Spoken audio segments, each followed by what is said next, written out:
No ano 192 depois de Cristo, o homem mais poderoso da terra estava sozinho em seus aposentos, escrevendo uma lista. Não era uma lista de inimigos, não era uma lista de traidores, era uma lista de pessoas próximas, sua amante, seu camareiro, seus conselheiros mais próximos. Todos os estavam marcados para morrer na manhã seguida. Ele terminou, deixou a lista de lado e foi tomar banho. Ele nunca saiu vivo dali, mas o mais importante não é como ele morreu, é quem decidiu matá-lo. Eles não são rebeldes, não são gêneros, não foram senadores conspirando nas sombras. Eram as últimas pessoas em Roma que ainda o toleravam. E quando até elas decidiram que ele precisava morrer, isso revelou algo muito mais profundo sobre o Império Romano. Algo que o filme Gladiador nunca mostrou. Antes de Cômodos, Roma tinha um sistema que dava certo. Por quase um século, imperadores não escolhiam seus filhos como sucessores. Eles escolhiam os mais capazes. Nerva escolheu Trajano. Trajano escolheu Adriano. Adriano escolheu Antonino Pio. Antonino Pio escolheu Marco Aurélio. 4 sucessões, 4 transições estáveis, sem guerras civis. Era o auge de Roma, e no comando estava Marco Aurélio, um imperador filósofo. Ele governou o maior império do mundo e, ao mesmo tempo, escrevia sobre disciplina, autocontrole e humildade. Mas então, ele quebrou o sistema. Em vez de escolher o mais capaz, ele escolheu seu filho, Cômodo.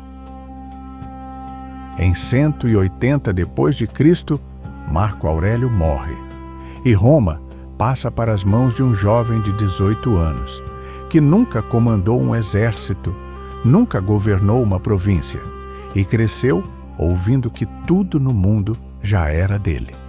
Sua primeira decisão? Acabar com as guerras e voltar para Roma.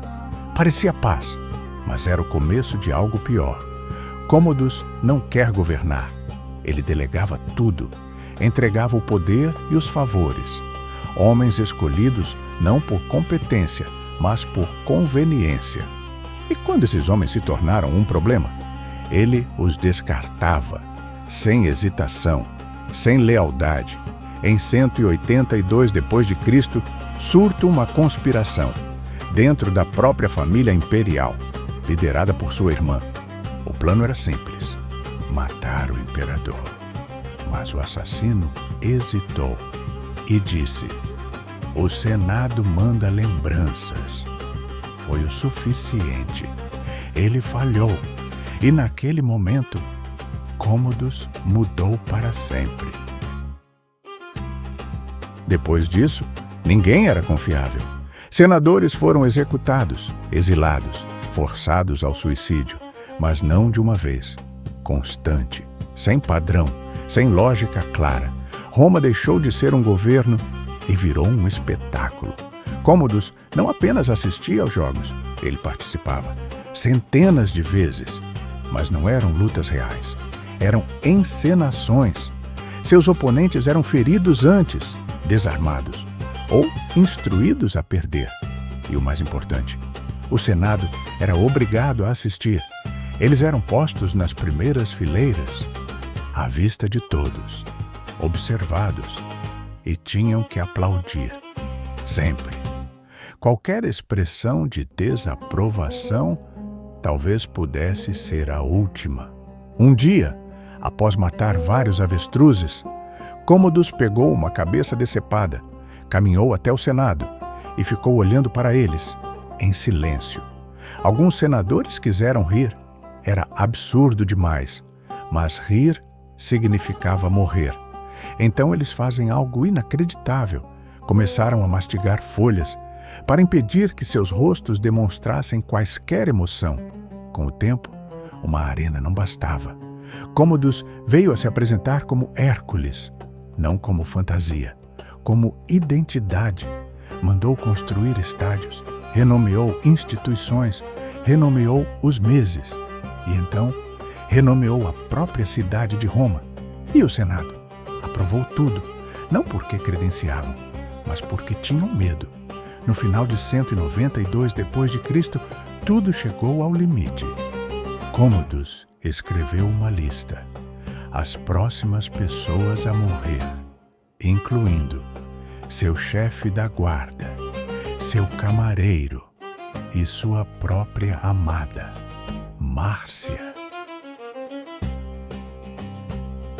Eles descobriram uma lista e sabiam, ou matavam ou morriam. Tentaram envenená-lo. Falhou. Então chamaram Narciso, um lutador, alguém forte o suficiente. Ele entrou no banho e estrangulou o imperador. Cômodo morreu. O Senado celebrou. Apagaram seu nome da história.